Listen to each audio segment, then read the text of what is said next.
સહિત રાજ્યમાં અનેક સ્થળો પર પડેલા ભારે વરસાદની અસર એસટી બસના સંચાલન પર પડી। સૌરાષ્ટ્ર સહિત અલગ અલગ રૂટની કુલ 52 ટ્રીપ રદ કરવામાં આવી। આ સ્થિતિના કારણે મુસાફરોને ભારે હાલાકી પડી। ટ્રેન બાદ હવે એસટી બસ સેવા પણ આની અસર જોવા મળી રહી છે।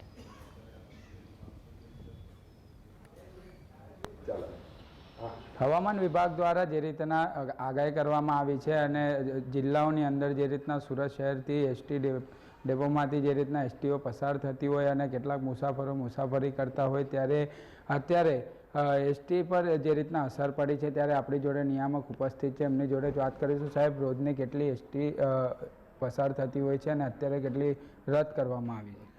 સુરત વિભાગ દ્વારા આજ રોજ 52 ટ્રીપો કેન્સલ કરવામાં આવી છે અને જે 19 રૂટ કેન્સલ થયા છે, જેમાં છે પોરબંદર, સોમનાથ, જામકંડોરણા, દ્વારકા, જામનગર તેમજ નોર્થ ગુજરાતમાં દાહોદ, ઝાલોદ, ગોધરા, લુણાવાડા તરફનું સંચાલન બંધ કરવામાં આવેલું છે। કેટલા મુસાફરોને તકલીફ ભોગવવાનો વારો આવ્યો છે? કેટલા રોજની મુસાફરી થતી હોય છે? આમ રૂટીન મુસાફરો આમ 52 ટ્રીપોની અંદર હોય છે, 500થી 1000ની આજુબાજુ પબ્લિક મુસાફરી કરતા હોય છે, પરંતુ આ અગમચેતીના ભાગરૂપે આ ટ્રીપો કેન્સલ કરેલી છે અને ટૂંક સમયમાં વહીવટીતંત્ર દ્વારા જો જાણ થતાં પાણી ઓછું થતાં આ સંચાલન ચાલુ કરવામાં આવશે।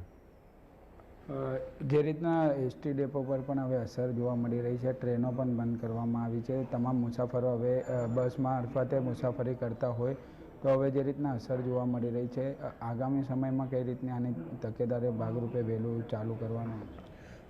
રેલવે તંત્ર દ્વારા જે વડોદરામાં પાણી અંદર સિટીની અંદર પાણી છે એના લીધે રેલવે બંધ છે, પરંતુ હાઈવે ટુ હાઈવે બસ ચાલુ છે, જેથી અમે એક્સ્ટ્રા બસો કરી અને જે મુસાફરો અટવાયા છે તેમના માટે અલગથી એક્સ્ટ્રા બસો અમદાવાદ તરફની અમે મૂકેલી છે। બિલકુલ, આ હતા નિયામક। એમને જણાવ્યું છે કે વડોદરા ખાતે તો ટ્રેન રદ કરવામાં આવ્યું છે, પરંતુ એસટી હાઈવે ટુ હાઈવે શરૂ રાખવામાં આવી છે અને એક્સ્ટ્રા બસ દોડાવવામાં પણ આવશે એવી વાત કરવામાં આવી છે, પરંતુ સૌરાષ્ટ્ર સહિત અલગ અલગ જે જિલ્લાઓની અંદર પરિસ્થિતિ ખૂબ જ દયનીય જોવા મળી રહી છે, તેને લઈને 52 જેટલી ટ્રીપ જે છે તે હાલ અત્યારે રદ કરવામાં આવી છે। સાહિદ જગતાપ, GSTV।